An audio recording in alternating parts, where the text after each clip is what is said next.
LTN Hour. Let's talk NASCAR with your host, Todd Bailing, co-hosts Brian Schmidt, PJ Noodleman, and producer Dangerous Dan Margetta. Call the show anytime at 414-421-7901. And now, the creator and host of the fastest hour in radio, Todd Bailing. Except I'm not Todd Bailing. He is still jet-setting around the world, but he will be back next week. In the meantime, I am PJ Noodleman, kind of sitting in the air chair for him, joined by our co-hosts, Mr. Dan Margetta. Hello, Dan. Morning. Sunday morning, another Sunday show, and we're getting through the summer. Indeed we are. It's starting to heat up for sure. Brian Schmidt joins us as well. Good morning, Brian. Morning. Yes, I would call this the dog days of summer. Yeah, usually it doesn't hit till August, but it feels like it's here now. Now we're only a little over a week away from August, so yeah, summer is flying by in a hurry.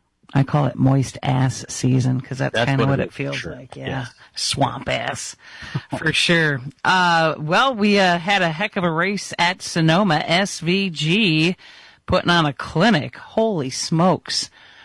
He did a dandy job out at Sonoma and picking up the win and a bunch of stage points as well, too. Coming in and being able to pit right before the break and still end up either winning or finishing second in the segment's pretty amazing. Yeah, I believe how good I realized he was good. He came in on the scene, won that Chicago race, but usually with these guys, they usually adapt enough and usually kind of catch up to some of these ringers.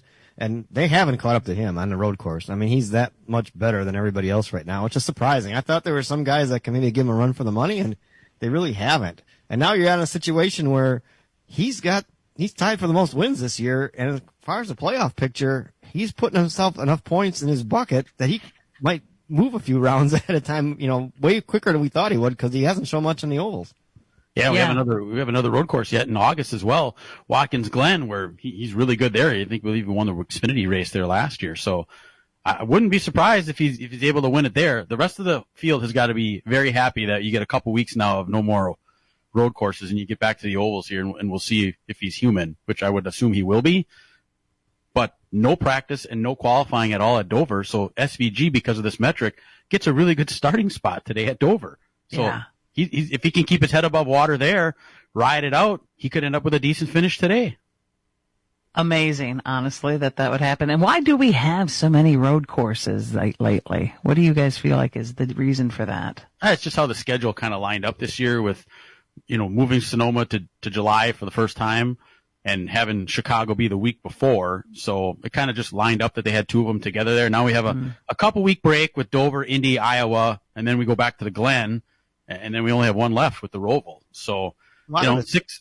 Listen to the fans. You listen to what the fans have said. Remember when a car we had before wasn't that great on the mile and a half, the cookie cutter tracks? Everybody got tired of those. Oh, we have too many of those. We need something, different this year. Well, okay, when the car ran great on the road course, we had great events. Oh, we have road courses. Now I have all these road courses. Then we got this new car. Isn't the greatest on the road courses. Now it's great back on the mile and a half that we were just mad about a couple years ago. So we're right. We don't know what we want. Oh, my goodness. They mess with the car. And I've seen a couple people talk last week how the old truck arm cars, which is what the Xfinity cars are, the trucks, and the old Cup cars, are the best on a road course. More wheel hopping, inconsistent braking. They're a little bit more out of control. The road course purists don't like it because that's not what road course racing is. But it makes for exciting racing. And we don't have that with this new car now because this new car is supposed to be more like an IMSA-style car. It's supposed to glue to the ground. Well, it doesn't put on the greatest racing because the cars are all the same. In IMSA, the cars are all different. Different manufacturers, different engines, different. That's why you get the good racing there. When you have all the cars the same, it makes it really hard to pass, which is why we had kind of a snoozer at Sonoma. Bit of a glorified IROC race.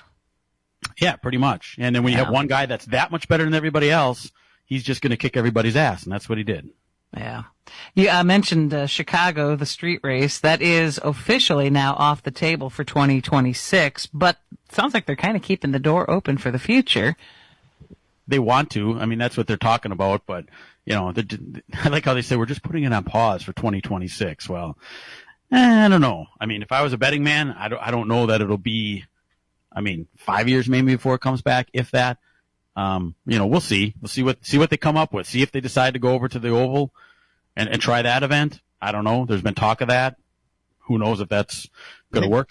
You've got some work to do there. I mean, the event itself is pretty cool. I mean, I went and saw it, and it was, it's kind of neat. We're racing in downtown, but you got to make it sustainable, and I think that's where they're going to have to come up with a lot of work to do that. It's great to have this event, but we can't be spending $50 million on it, and the city can't be shutting everything down, and we can't lose money on it every year. I think that's where they're at right now. If we want to keep it going, we can find a way to make it sustainable, what works for everybody, they'll do it. I'm not sure they can, though. We'll see. Yeah, and you got to get people there. I think that's the other thing there. They don't disclose attendance numbers, but the human eye from our 6th floor view showed there wasn't nearly as many people there as there was other years. And then the people that did show up couldn't see. So, if you want to get people there, you want to get people excited, they got to be able to come there and be able to witness the event. And that, I don't think they were able to pull that off. They had terrible weather the first 2 years. You actually had somewhat decent weather this year, but you had the threat of rain, which may have kept some people down. It's hard to get people in there. If you're going to get people at a street circuit, they got to be able to get in there and they got to be able to see the product that you're putting on the track. And I don't think they were able to deliver that this last year. Well, and then you guys had kind of talked about potential sniffing around San Diego, and now a story broke on that. That might be what they're looking at. There's talk that could be announced as early as this week, that they're going to race in the streets of San Diego. But ironically enough, it's not in downtown San Diego. It's in the island across the way in Coronado, which is what they're eyeing. So if you do a Google search and a Google map view of Coronado, I don't know where they're actually going to put a track there. Mm-hmm. They said there's more room for them to have a better footprint and not disturb the day-to-day operations of the city. So it'll be really interesting to see what they come up with here. And I'm looking forward to the news conference if they do that this week. Eager to see what they have for plans, where they're going to lay this out, when they're going to run it. We talked about it last week. I think that would be something you would fit in the early part of the season. So if they've been doing a lot of work on this and they have this thing all planned out and they're going to lay it out for us in July, maybe you could see this race as early as next March. I don't know. That would make the most sense, because I don't think you want to run it in the middle of summer, because it's pretty warm down there this time of year. And will they ever come back to Road America? We saw the clip of Kenny Wallace talking with Mark Martin about that, and it seems like it's a no-brainer to most people, but it's not really seeming to be on the radar for NASCAR to go back to Road America. They were talking about sustainability. You want something that you can make work every year. They had it here on the 4th of July. Great. It was the holiday weekend. I get to work through some, logistics with that. But people like to camp and they like to hang out. And it looked like he had some kind of a tradition started here. But then, it wasn't a permanent deal. That was only supposed to be a replacement until we got to the street race. So we moved from that. The pieces are there to do it, but again, you got to work with everybody, and that includes NASCAR too. They got to come and work with the tracks, and you got to make it work for everybody. If you could make something happen where everybody comes out on top of this deal and is happy with it, we could do it. I don't know right now the way the current situation is. I don't know if they'll work with tracks as well as they should. Yep, and NASCAR likes to have complete control over their facilities. So you either have SMI or you have their tracks, and then you have the outliers, which are Pocono and Indianapolis. Echo Park Grand Prix down in Coda, that they rent, and SMI rents that from them. So Road America is its own entity. They got their own board of directors you got to deal with. They got their own way of doing business. And if NASCAR's going to come in, they're going to be a guest. And that makes it difficult for them because they're not used to being guests. They're used to being the hosts. And that makes it really challenging for all the business ends of it, where they do business differently than NASCAR does. And, we had 2 really successful years of it, but it wasn't the way NASCAR always likes to do business. And for them to change their entire thing, the people at Road America are like, they're welcome to come here, but we're going to do things kind of this way. So we'll see. I think I'm not a business person necessarily, but I do have a business mind. And I know it costs more money to get new customers than to retain the customers you have, in which case doing something at Road America makes way more sense. But whatever. Yep. We're going to take a break. We come back. We'll chat some more about racing. And this is the LTN Hour. It's Ladies Night this week at the Slinger Super Speedway, presented by Finish Line Towing. All women get in for just $2. That's right, just $2 for a night of high-speed action on the fastest quarter-mile oval in the world. Catch 6 divisions of racing, including those wild hooligan flat trackers tearing it up. Plus, all veterans get in for just $10. Gates open at 5, racing at 6:30. Don't miss it. Grab your tickets now at SlingerSuperspeedway.com. As a growing manufacturing company, we needed security solutions. We chose Bonafide because of the services they offer, pricing, and trusted reputation. But it's their outstanding service and support that convinced us we made the right choice with Bonafide. When businesses need security, they contact Bonafide Security Solutions. From locks and alarms to safes and surveillance, we do it all. We are Bonafide. We protect what you value. For your free security survey, call us today or visit bonafidesafe.com.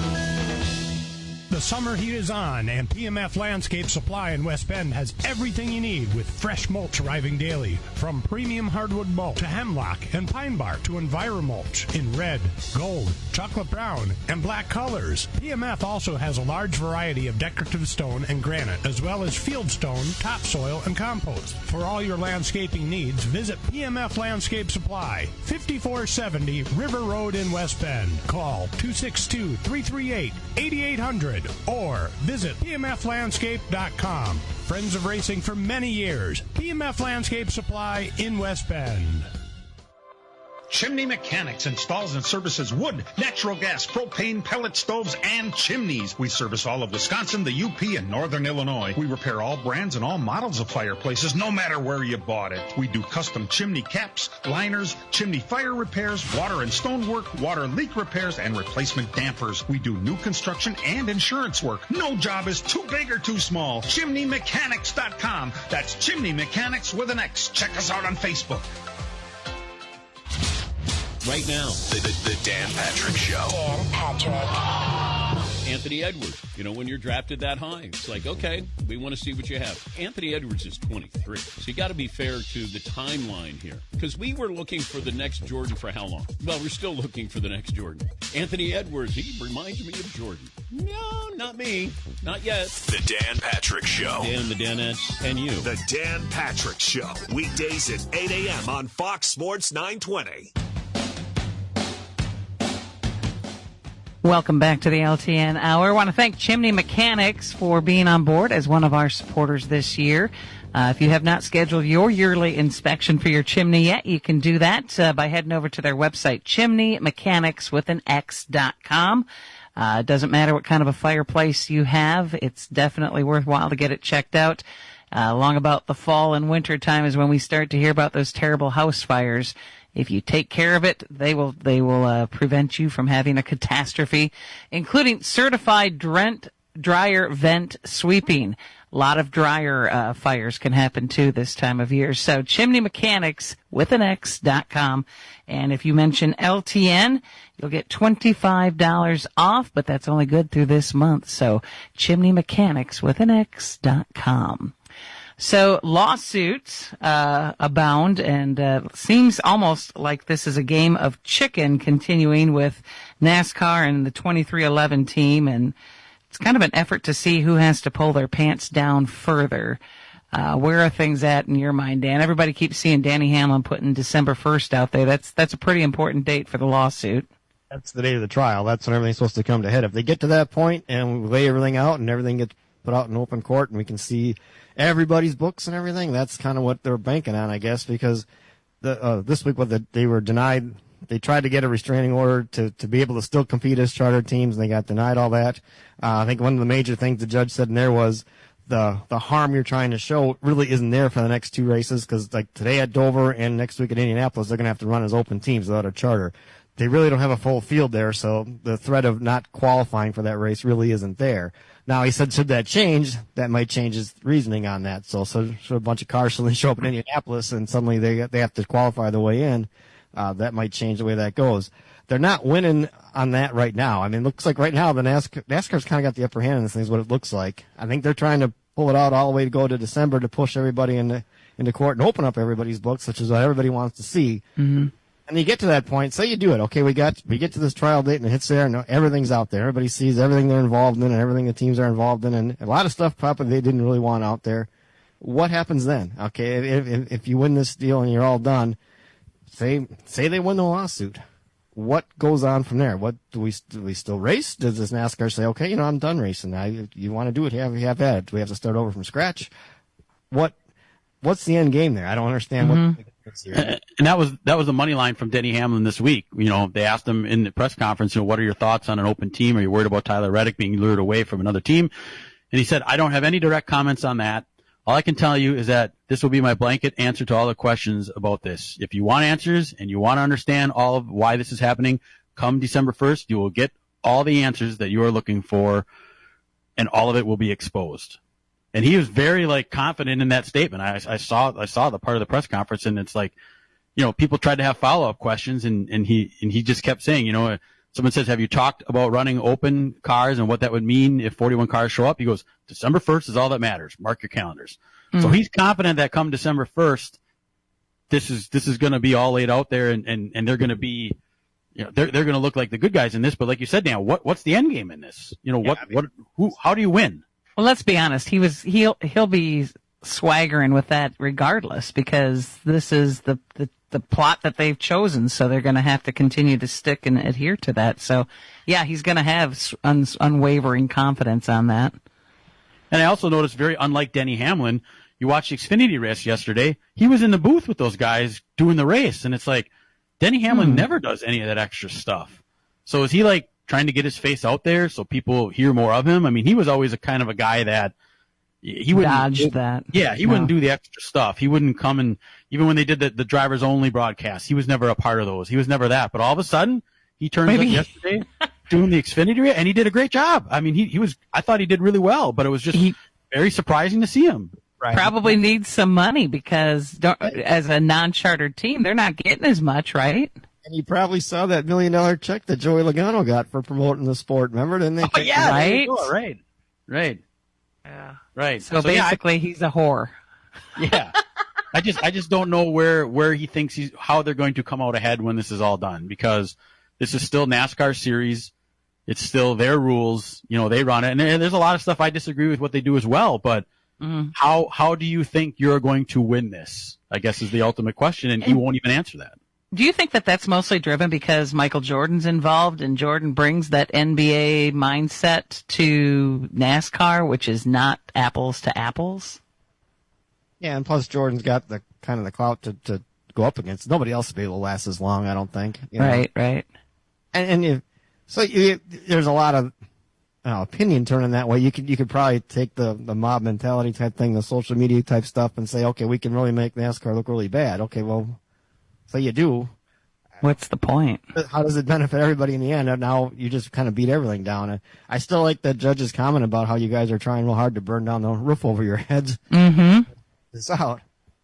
Yeah, because even if NASCAR ends up having to shell out money, they're going to find a way to get their blood back.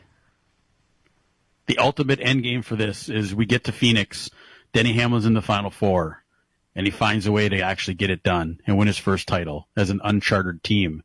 Oh, and then wow. 2 or 3 weeks later is this trial. How does that look in the end? Oh, my God. Reddick's not running good enough this year. I mean, last year we thought he would have a pretty good shot at it, and he was in the Final Four and stuff, but that team just isn't running that good this year. But Hamlin's been pretty much on point this year, and if this type of stuff really gets him sharp and really gets him on his game, because it doesn't seem to affect him when it comes to the racing. He's really good on that. To see him, and I'm not a huge Denny Hamlin fan, but to see him win the title over that, I'll be cheering for him if that would be the way this would end. I'd buy the book. It's interesting what you just said, though, too. I mean, it makes you wonder if perhaps some of the team, like Reddick's team, is maybe feeling some of the pressure, some of the fear about what's going on, and that's kind of distracting them from being able to put their best foot forward. Whereas with Denny and his team, they're using it as fuel to perform better, maybe. I mean, they had such a good year last year in the regular season, and they got into the Final Four. But at Phoenix, they looked very overmatched. I just thought that they were getting way over their heads, and it seemed like almost like they were way overmatched is how I put it. It was that they just didn't have to come together, step up when it mattered there. And ever since then, they've kind of been kind of shaky. So I don't know if that experience of going for the Final Four and not performing that well, if that kind of shook their confidence, plus this whole lawsuit stuff, I kind of wonder, because I think that team is a lot better than what they've been showing. And Bubba has been struggling mightily too. I mean, he hasn't been nearly as good as he usually is either, which is very disappointing for him. And he's been making weird mistakes, like he did at Chicago, where he coughs up a bunch of points, and he might not even make the playoffs at this rate. As the stomach turns, we'll be back after this break. It's Ladies' Night this week at the Slinger Super Speedway, presented by Finish Line Towing. All women get in for just $2.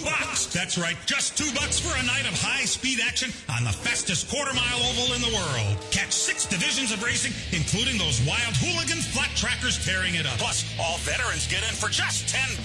Gates open at 5, racing at 6:30. Don't miss it. Grab your tickets now at SlingerSuperspeedway.com.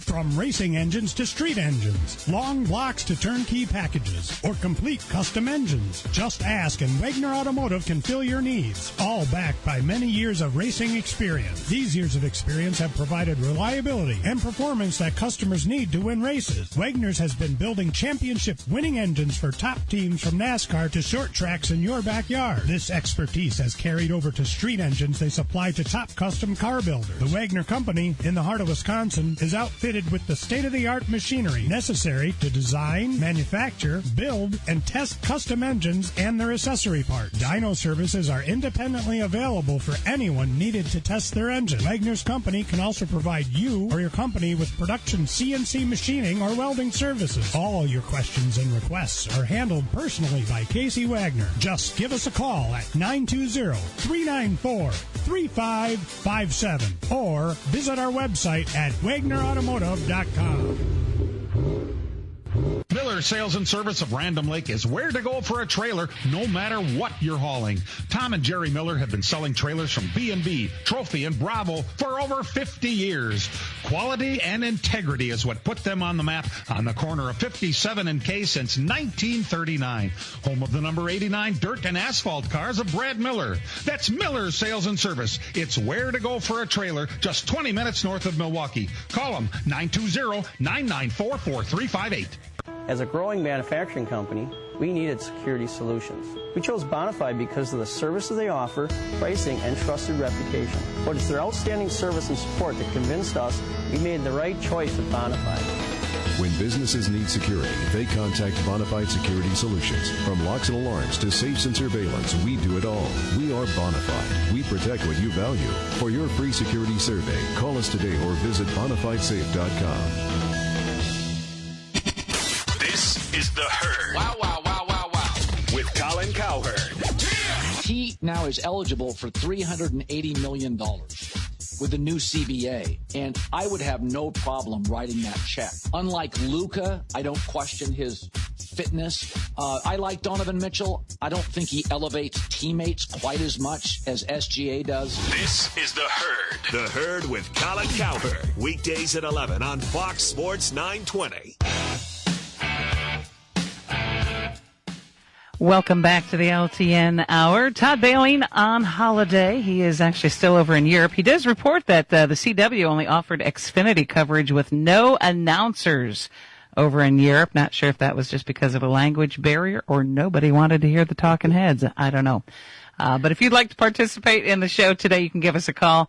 414-421-7901 is the number. And boys, today we are racing at Dover. Qualifying and cup practice was rained out. So with the NASCAR metrics set up, it's going to be a pair of chases on the front row. Chase Elliott and Chase Briscoe, both of which seem to be kind of on an upward swing, guys.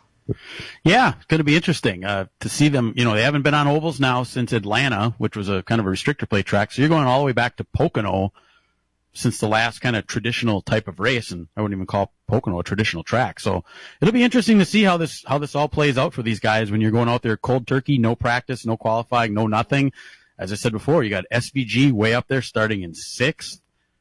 Will he be able to keep his head above water and have a good run? And then you got, some of these guys that are stuck in the back. Hocevar starting 33rd, Ryan Blaney starting 31st, Kyle Larson, who's really good there, starting 25th. There could be a lot of comers and goers today. This could be a very entertaining beginning of this race to see where everybody plays out. Yeah, I think it'll be a good deal to watch too, like you said.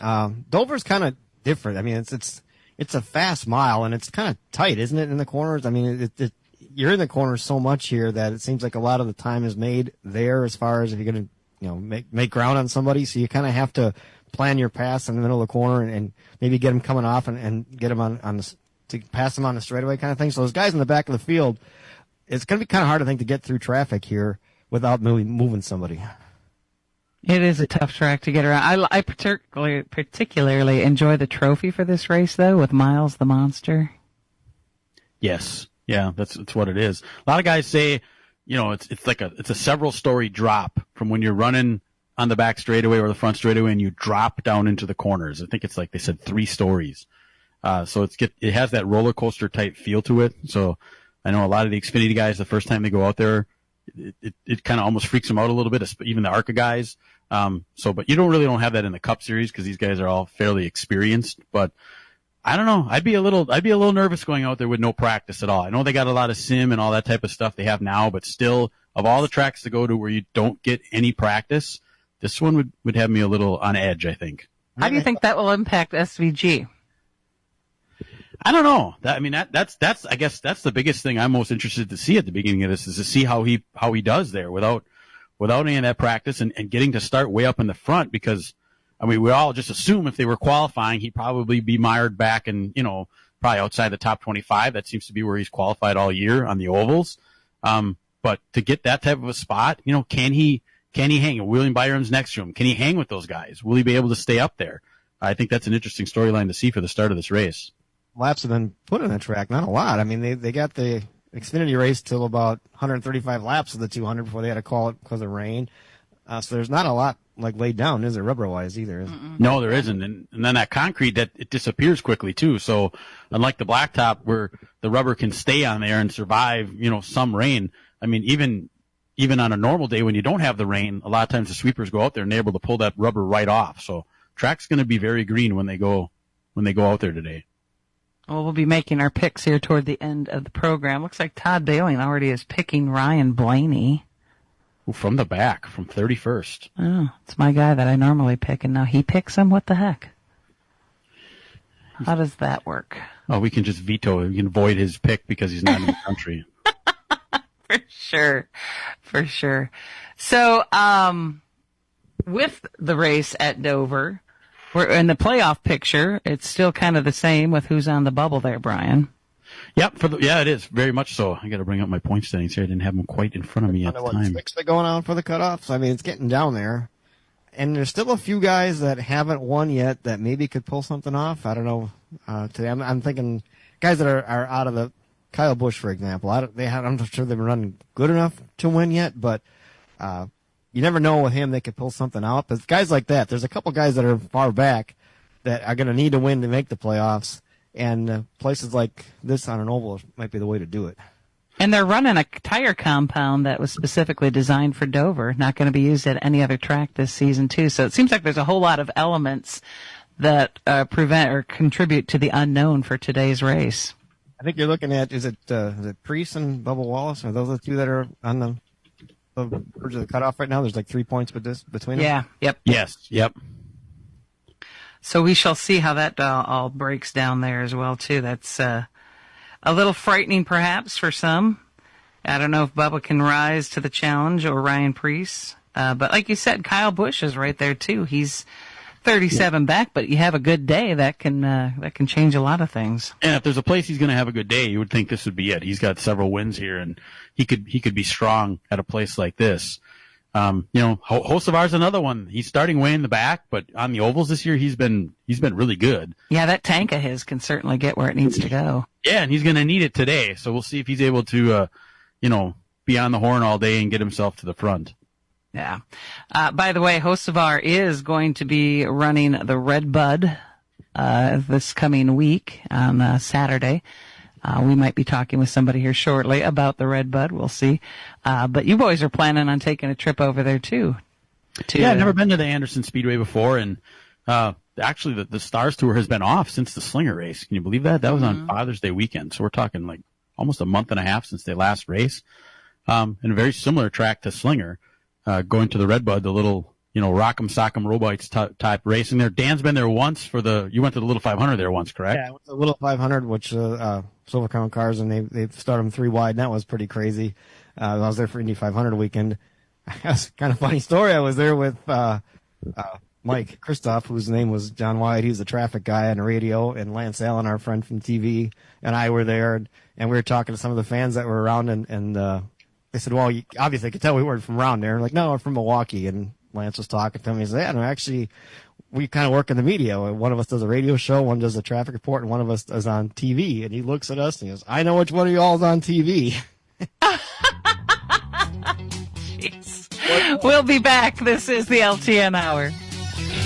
The place to be this Saturday night is the Fair Park in Plymouth. A great way to close out the month of July, featuring many of the best drivers in the Midwest displaying their skills on the High Bank Third Mile Oval. Sprint cars, Grand Nationals, B-Mods, and wingless sprints. Grand National driver introduction and Christmas in July, sponsored by Clips and Tips. Don't miss a night of racing as the season's moving along quickly. This Saturday at the Fair Park in Plymouth, on-track activity at 5:30. We'll see you there. Miller Sales and Service of Random Lake is where to go for a trailer, no matter what you're hauling. Tom and Jerry Miller have been selling trailers from B&B, Trophy, and Bravo for over 50 years. Quality and integrity is what put them on the map on the corner of 57 and K since 1939. Home of the number 89 dirt and asphalt cars of Brad Miller. That's Miller Sales and Service. It's where to go for a trailer, just 20 minutes north of Milwaukee. Call them 920-994-4358. The summer heat is on, and PMF Landscape Supply in West Bend has everything you need with fresh mulch arriving daily. From premium hardwood mulch to hemlock and pine bark to EnviroMulch in red, gold, chocolate brown, and black colors. PMF also has a large variety of decorative stone and granite, as well as field stone, topsoil, and compost. For all your landscaping needs, visit PMF Landscape Supply, 5470 River Road in West Bend. Call 262-338-8800 or visit pmflandscape.com. Friends of racing for many years. PMF Landscape Supply in West Bend. Chimney Mechanics installs and services wood, natural gas, propane, pellet stoves, and chimneys. We service all of Wisconsin, the UP, and Northern Illinois. We repair all brands and all models of fireplaces, no matter where you bought it. We do custom chimney caps, liners, chimney fire repairs, water and stonework, water leak repairs, and replacement dampers. We do new construction and insurance work. No job is too big or too small. ChimneyMechanics.com. That's Chimney Mechanics with an X. Check us out on Facebook. I'm Mark Belling, and my podcast is here, and I'm tackling the world. You can find me on the iHeart app or wherever you get your podcasts. Type Mark Belling Podcast in the search, and hang on for the ride. The Mark Belling Podcast is presented by Uline. For quality shipping and industrial supplies, Uline has everything in stock. Visit uline.com. Also supported by Kunis Auto and RV. The Mark Belling Podcast, now available at iHeartRadio or wherever you get your podcasts.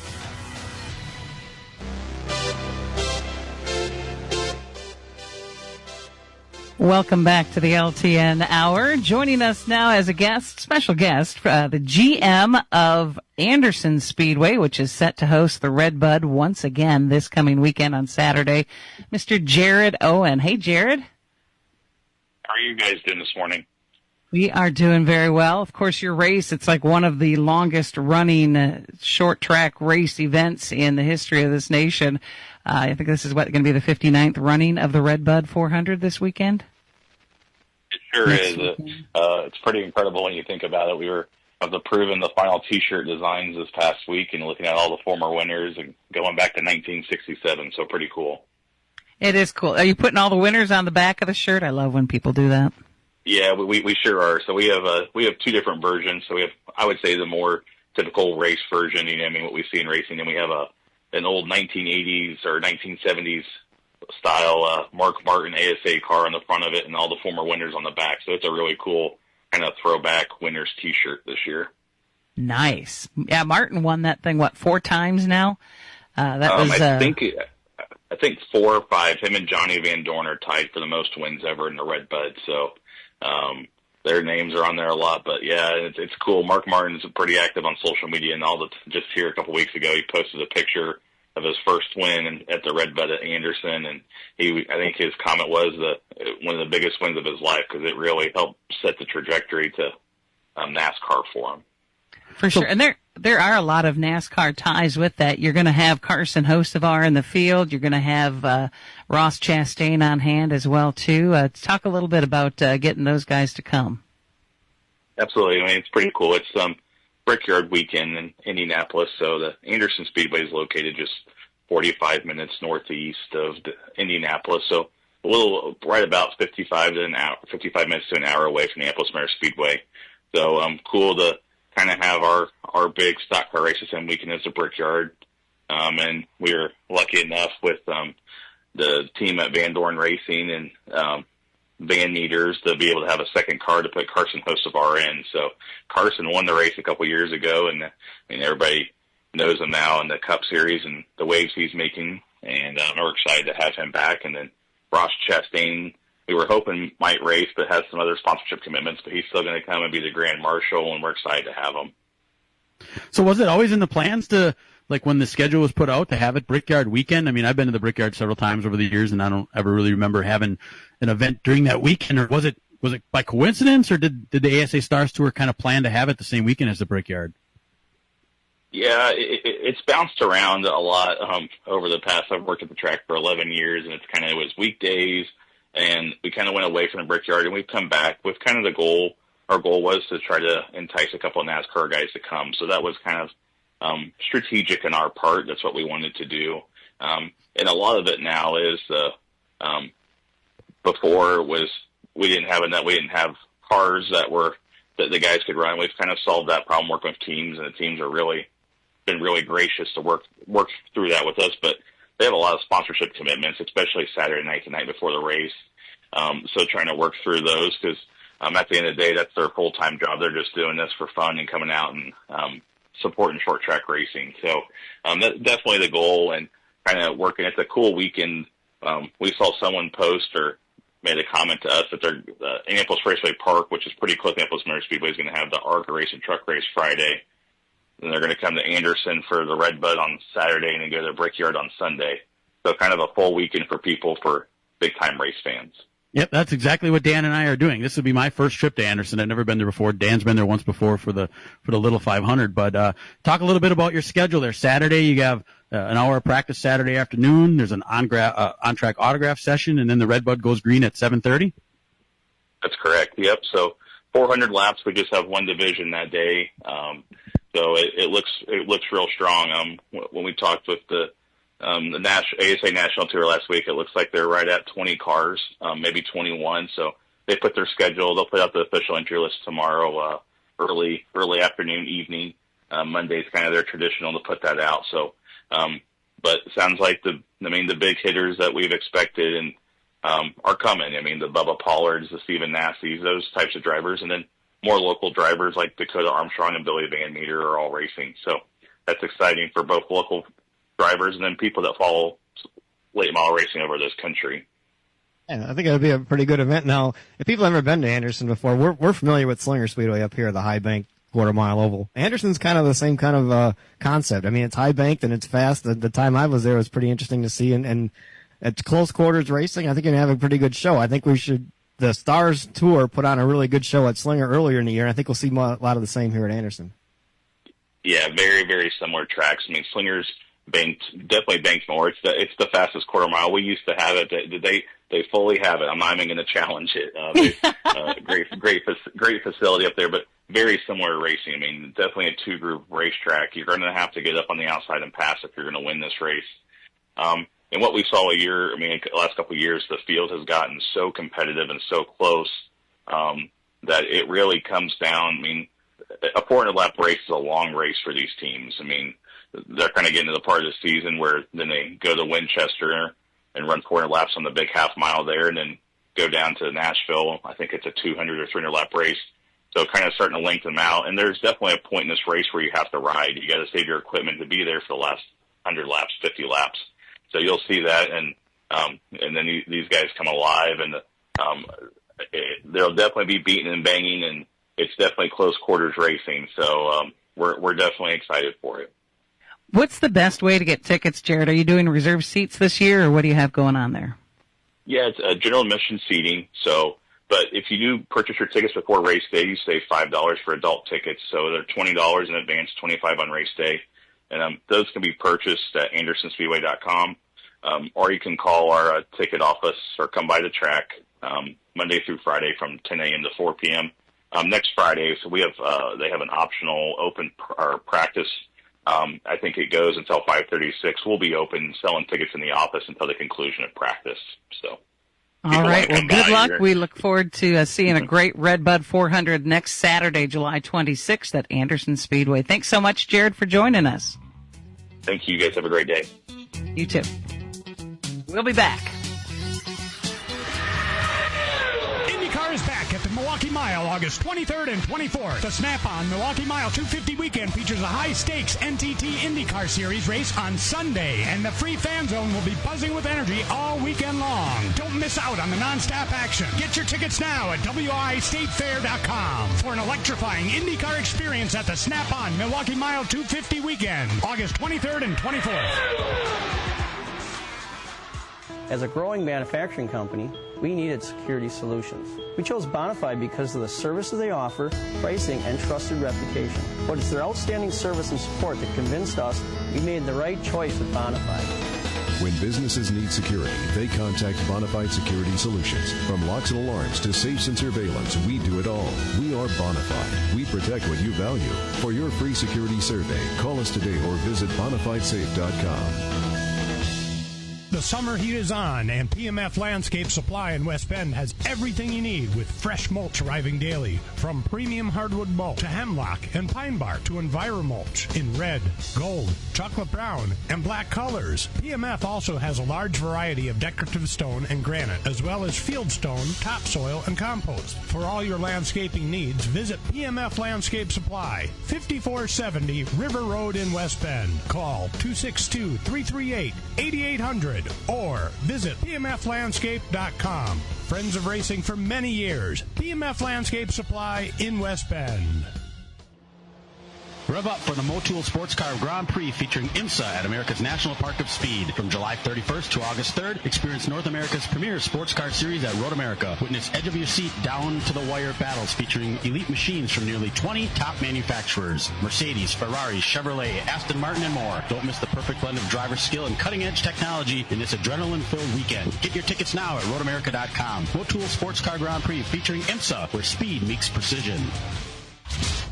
Right now, The Dan Patrick Show. Dan Patrick. there was a confrontation between Tyrese Halliburton's dad and Giannis after the game. Grown-ups ruin everything, by the way. What are you doing on the floor? You have no business being on the floor. Let your son handle his business on the floor, not you. Go hug your son. The Dan Patrick Show. Dan and the Danettes and you. The Dan Patrick Show. Weekdays at 8 a.m. on Fox Sports 920. And now the LTN Hour presents Dirt on the Dirt with Brian Schmidt. Busy week of dirt track racing across the country. We'll start last Sunday in Sun Prairie, Wisconsin, the Angel Park Speedway, the MSA 360 Sprints were the headliners. Scotty Neitzel was your winner. And in the Badger Midgets, it was Parker Jones. Luxembourg ran a special last Sunday. The IMCA Modifieds Kelsey Whittlestat was your winner, and the IMCA Stock Cars was Mighty Mike Mullen. Orrville, Ohio, the Wayne County Speedway last Sunday. The UMP Summer Nationals wrapped up their tour with Nick Hoffman getting the win, and your 2025 Summer Nationals champion was Jason Fager. Monday, Fremont, Ohio, the High Limit Sprint Car Series. Cole Macedo grabbed the win. Anybody see the end of that race? Cole Macedo crossed the line to take the checkered, got into it with a lap car, and went tumbling viciously down the front straightaway. They had to bring his car to victory lane with a wrecker. So what a way to win your first ever National Touring Sprint Car race. Tuesday night, Eagle River, the USRA Limited Lates went to Lucas Peterson, and the IMCA Stock Cars went to Ryan Gemlin. Francis Crick, Wisconsin, the 141 Speedway, night number one of the King of the Creek for the IMCA Stock Cars. They ran preliminary features with Mike Mullen and Dan Snell Jr. winning them. The IMCA Modifieds ran a full program. Cody Schrader got the win. Attica, Ohio, the World of Outlaw NOS Energy Drink Sprint Car Series, the Brad Doty Classic, Carson Macedo was your winner. And in Harlan, Iowa, at the Shelby County Speedway Tuesday night, the Lucas Oil Late Model Dirt Series, Bobby Pierce grabbed the win. Wednesday night, they were supposed to run the championship King of the Creek, but that was rained out. They moved it to Thursday. They did run in Afton, New York, the Short Track Super Series for the Big Block Modifieds. Matt Shepard was your winner. And the Rossburg, Ohio, Eldora Speedway, the High Limit Sprint Car Series, Double Down Duels, twin $12,000 to win features for the 60 sprint cars on hand. Aaron Reitzel and Corey Day were your feature winners. Thursday night, Francis Crick did run the King of the Creek, $10,000 to win for the IMCA Stock Cars, and Mike Mullen picked up the win on that one. He's won several of those. That might be his third or fourth. Brandon, South Dakota, Houston Speedway for the Lucas Oil Late Model Dirt Series, the Silver Dollar Nationals, night number 1. Devin Moran picked up the win there. And in Rossburg, Ohio at the Eldora Speedway, the High Limit Sprint Car Series Joker's Jackpot, $100,000 to win on a Thursday night. Kyle Larson grabbed the win there. That race was marred by a vicious wreck with Tyler Courtney. Tyler Courtney got injured in that race. There's the first lap of the main event there. He was taken to the hospital, had some surgery. They said he's going to make a full recovery. Do not know exactly what was injured, though, so our best to Tyler Courtney on his recovery. Friday night at Chilton, Gravity Park Speedway in the Modifieds, Marcus Hopner was your winner. He hopped in the stock car, won that as well. And the Grand National Feature winner was Jeff Richards. Seymour, the Outagamie County Speedway in the late models, Mitch McGrath was your winner. Modifieds went to Russ Reinwald, and stock cars was Brandon Sharapata. Luxembourg in the Modifieds, Dave Zeitler was your winner. Stock cars was Cole Sarneski. Over at Darlington at the Lafayette County Speedway in the Limited Lates, Jason Robin was your winner. The Modifieds was Jeff Larson. Menominee, the Red Cedar Speedway, the Wissota Modifieds, Blake Adams was your winner. Farmer City, Illinois, the Mars Dirt Car Series, Jason Fager grabbed the win. Down in Sumner, Illinois, the Spoon River Speedway, the MOWA Sprint Cars. Feature winner was Joe B. Miller. He then hopped into a midget and won that feature as well. Brandon, South Dakota, night number 2 at Huset's for the Silver Dollar Nationals for the Lucas Oil Late Model Dirt Series. Jonathan Davenport was your winner. And in Rossburg, Ohio, the Eldora Speedway for the World of Outlaws, the night before the Kings Royal, $25,000 to win. That went to Rico Abreu. And that race was marred by a bad wreck for Aaron Reitzel, where he evidently broke his foot. We don't know which one, but he will be out of commission for a while. So that's 2 of the top guys from the High Limit Series was taken out. We're not done yet. Last night at Plymouth, we had a rain out right after they're done with the heats, so none of the features were run. Shawano in the late models, Troy Springborn was your winner. The Modifieds, Kevin Feck. Stock cars was Jeremy Christians. Sturgeon Bay, the Hill Raceway, the IMCA stock cars were the headliner. Troy Muke was your winner. New Richmond, Wisconsin, Cedar Lake Speedway, the Dwayne Mader Memorial, $10,555 to win the late model feature. That went to Jesse Glentz. USRA Limited Lates went to Cade Nelson, and the Modified was Calvin Iverson. Peebly, Missouri, the I-55 Speedway for the Mars Dirt Car Series, Ryan Unsicker was your winner. Hutchinson, Kansas, the Salt City Raceway for the USAC Silver Crown Series, Briggs Danner was your winner. And we get to the big money races. Last night in Huset's Speedway, Brandon, South Dakota, the Lucas Oil Late Model Dirt Series, $75,000 to win Silver Dollar Nationals. That went to Hudson O'Neill. That race was cut by 13 laps short due to rain. And finally, the big one at Eldora for the World of Outlaw Sprint Cars, the 42nd Annual Kings Royal, $200,000 to win. Nobody from the High Limit Series and nobody from the Outlaws won it. It was a privateer guy, Anthony Macri from the Pennsylvania Posse, led all 40 laps to pick up the $200,000 grand prize. Unfortunately, that race was also marred by a bad wreck for Brad Sweet in one of the heat races. He was taken off on a stretcher. They said he will be making a full recovery too, but it was a rough week for sprint car racing at Eldora, and our thoughts go to all those drivers, and hopefully they have full recoveries and we see them back in action before too long. That is everything for this week. No kidding. Ouch. Full slate of events starting on Wednesday night on the asphalt side of things. At La Crosse Speedway, the county fair is in action, and the CWRA was there running. Feature winner was Paul Payne. The JAG CRA Series was at Owasso Speedway of Michigan. Masters of the Pros 200 winner was Kyle Crump, 13-year-old Keelan Harvick finishing second in that race. On Thursday night at Wisconsin International Raceway, it was the white race of the Red, White, and Blue Series. Late model feature winner was TJ Spirowski, and the super late model feature winner was Ty Majeski in his Toby car. Up in Norway on Friday nights, Brazen Bennett pulling into victory lane in his super late. ARCA had the Dover race, and the winner of that was Brendan Queen. And by the way, he'll be running that Spire number 07 truck at IRP this Friday with the Craftsman Truck Series. Golden Sands Speedway also ran on Friday night. Super late model winner was Justin Mondyke in his Toby car. Thomas Sparta Speedway had some modifieds in action, and the winner of that was Bill Schott. Madison International Speedway, double late model features. Winner of the first was Landry Potter. Second winner was Sean Scheel. Grundy County Speedway, super lates in action there on Friday night. Clay Kurtz was your winner. And then yesterday and last night, the NASCAR Xfinity Series was at Dover. We didn't really talk about that, but Connor Zilich was the winner of that Xfinity race. Up in Marshfield, they had a super late model feature. Jared DeBoer was the winner in his Toby car. Jefferson Speedway, big event last night. Great crowd for the Barnyard to the Brickyard in honor of Rich Bickle. Twin 75-lap features. The winner of the first was Ty Majeski in his Toby car. The winner of the second was Jevin Goralski, also a Toby car, and Majeski took the overall in that event. Robbie Rux picked up the winner in the Midwest Truck Series at that race event as well. At the Dells Raceway Park, 602 late models was John Lemke in Victory Lane, and then late models feature winner was Michael Guderski. La Crosse Speedway had a 50-lap late model feature, and Skylar Holzhausen picking up the win in his Toby car. Elko Speedway running as well last night.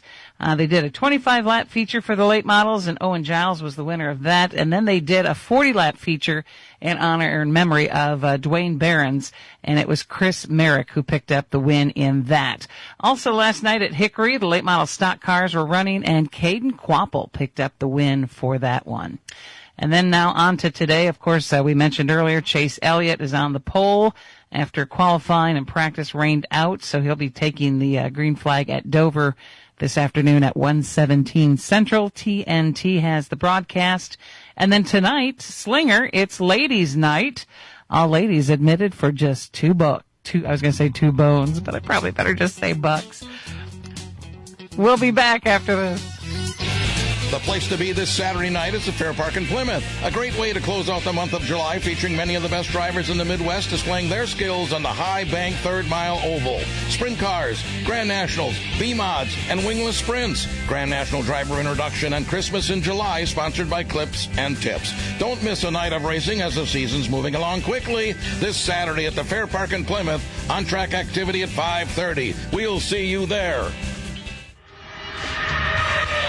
IndyCar is back at the Milwaukee Mile August 23rd and 24th. The Snap-on Milwaukee Mile 250 weekend features a high-stakes NTT IndyCar Series race on Sunday, and the free fan zone will be buzzing with energy all weekend long. Don't miss out on the non-stop action. Get your tickets now at WIStateFair.com for an electrifying IndyCar experience at the Snap-on Milwaukee Mile 250 weekend, August 23rd and 24th. Miller Sales and Service of Random Lake is where to go for a trailer, no matter what you're hauling. Tom and Jerry Miller have been selling trailers from B&B, Trophy, and Bravo for over 50 years. Quality and integrity is what put them on the map on the corner of 57 and K since 1939. Home of the number 89 dirt and asphalt cars of Brad Miller. That's Miller Sales and Service. It's where to go for a trailer, just 20 minutes north of Milwaukee. Call them 920-994-4358. From racing engines to street engines, long blocks to turnkey packages, or complete custom engines, just ask and Wagner Automotive can fill your needs. All backed by many years of racing experience. These years of experience have provided reliability and performance that customers need to win races. Wagner's has been building championship-winning engines for top teams from NASCAR to short tracks in your backyard. This expertise has carried over to street engines they supply to top custom car builders. The Wagner Company, in the heart of Wisconsin, is outfitted with the state-of-the-art machinery necessary to design, manufacture, build, and test custom engines and their accessory parts. Dyno services are independently available for anyone needed to test their engine. Wagner's Company can also provide you or your company with production CNC machining or welding services. All your questions and requests are handled personally by Casey Wagner. Just give us a call at 920-394-3557 or visit our website at WagnerAutomotive.com. Rev up for the Motul Sports Car Grand Prix featuring IMSA at America's National Park of Speed. From July 31st to August 3rd, experience North America's premier sports car series at Road America. Witness edge-of-your-seat, down-to-the-wire battles featuring elite machines from nearly 20 top manufacturers. Mercedes, Ferrari, Chevrolet, Aston Martin, and more. Don't miss the perfect blend of driver skill and cutting-edge technology in this adrenaline-filled weekend. Get your tickets now at roadamerica.com. Motul Sports Car Grand Prix featuring IMSA, where speed meets precision. This is The Herd. Wow, wow, wow, wow, wow. With Colin Cowherd. You see these anonymous polls the NBA does. Well, the WNBA just did an anonymous poll, and the truth finally came out. Caitlin Clark voted on by general managers the best point guard, the best shooting guard, and the singular player they would start the franchise with. This is The Herd. The Herd with Colin Cowherd. Weekdays at 11 on Fox Sports 920. Welcome back to LTN. Todd Bailey on vacation, so it's just PJ Noodleman, Brian Schmidt, and Dan Margetta, our legal analyst. Dan, we kind of talked a little bit about the 2311 lawsuit with NASCAR, but there is some other lawsuit action going on with Rick Ware Racing Legacy. Chat a little bit about that and kind of get everybody up to date with where things are with that one. Yeah, we didn't have enough lawsuits to talk about. There's another one that's always been out there. If you remember back, Rick Ware Racing apparently had an agreement with Legacy to sell them a charter for next year, which kind of then didn't happen, or they kind of went back on it. So Legacy was going to sue Rick Ware Racing. Well, in the meantime, this TJ, is it Pulcher, the guy that kind of put the deal together, said he's going to come buy Rick Ware Racing and get all 3 charters and get another one and have his own team. Well, now Legacy got mad about that and said, well, you can't do that. You were consulting with us to get this other charter. We're going to sue you so you can't buy that. So, I mean, that's another one that's just murky and what a mess, Yeah, big mess. And it seems like anytime money's involved, that's when things get ugly, right? It's all over these charters and what they're supposedly worth, and if they're worth all this money, but in the end, they're not permanent yet. So that's going to take them away. I think that's kind of what this whole other lawsuit's about. They're trying to get permanent charters in the end, and I don't know how you're going to accomplish that the way they're going now. Exactly. I would agree with that. NASCAR had to do it all over again. Would they not even worry about this charter thing now that you look back at it? I mean, what a mess. Oh, I bet they regret it. I bet they regret doing it. And that was them trying to be something that they're not. And that's right there is a lesson, kids. Be your authentic self instead of trying to be something you're not. You're not going to have success when you aren't. And it's what CART did back in the day, and it kind of ruined IndyCar racing, for a long time. And they always say those who forget the past are doomed to repeat it. And that's what we're seeing here. Same thing on the high limit side. They want to do charters for the sprint car racing over there. Well, after seeing all this, I hope Brad and Kyle put their heads together and go, maybe we shouldn't do this. Yeah. Just go there, race. If you're good, you're going to race. If you suck, you're going to go home. Yep. Isn't that the way it used to be? Yeah. Anyway, well, Dover is today. Todd Bailey already chiming in from overseas with his pick. He's going with my guy, Ryan Blaney. So, Brian, who are you going to go with? I'm going to go with Chris Buescher because, we need to spice this up and get a couple more winners here before this is over so that we have at least 16 winners going to the playoffs. So it's wide open. He's got a 12th place starting spot. He's been running pretty good lately, so I'm going with him. All right. Dan, who you got for Dover? Let's see. Which Chase is going to be the one to go? I'm going to Chase Elliott. All right. And then, since Todd took Ryan Blaney, I don't want to take the same thing. So I'm going to go with Denny Hamlin just to shake things up and have him be a little cocky again. That'd be a spicy post-race press conference. Right? Yeah. All he will be saying is December 1st. Don't count out Chase Briscoe, though. This is true. That guy's been running really well. What do you attribute that to, guys? Finally getting in a Gibbs car, You're acclimated with the team, and a lot of it. Right. The car we knew was good because Truex did so well with it, and then it's a decent team. But you got to know the driver, you got to know personalities, got to be able to work with everybody and kind of speak the same language, and they're kind of on the same page now. And it took them a little while to get it together because, let's face it, you don't have a lot of practice time. So really, you only got 25 minutes. It doesn't give you a lot of time to go back and forth with your crew and work on it. And now that we're halfway through the season or past that, he's had that now, and James Small knows how to, articulate what Chase is telling him, and now they're looking really good. Not that I want to sit and talk about my husband, but here we are. This is very similar even to Ty and Toby because they've been kind of sputtering a little bit this season, and then they finally started spending more time in person together, and now they've been knocking off wins. So I guess there is something to be said for that driver. Time to get one on Friday. Dan and I are hopefully there to see it. I hope so, too. Get him to punch his ticket into the truck playoffs. That would be awesome. Well, thanks for tuning in to the LTN Hour. Todd Bailey will be back tomorrow. Stick around for the Hangover Show. On behalf of Brian and Dan, I'm PJ Noodleman. Thank you so much for tuning in. This program has come to you live from multiple locations. Any and all comments expressed on this show do not necessarily express the opinions of this station, its employees, or advertisers. Your comments are always welcome at mail@ltnradionetwork.com. Find us at facebook.com/LTN Radio Network. And thank you for your support since 1985. Tune in again next Sunday morning at 10 a.m. Central Time for the LTN Hour on the LTN Radio Network.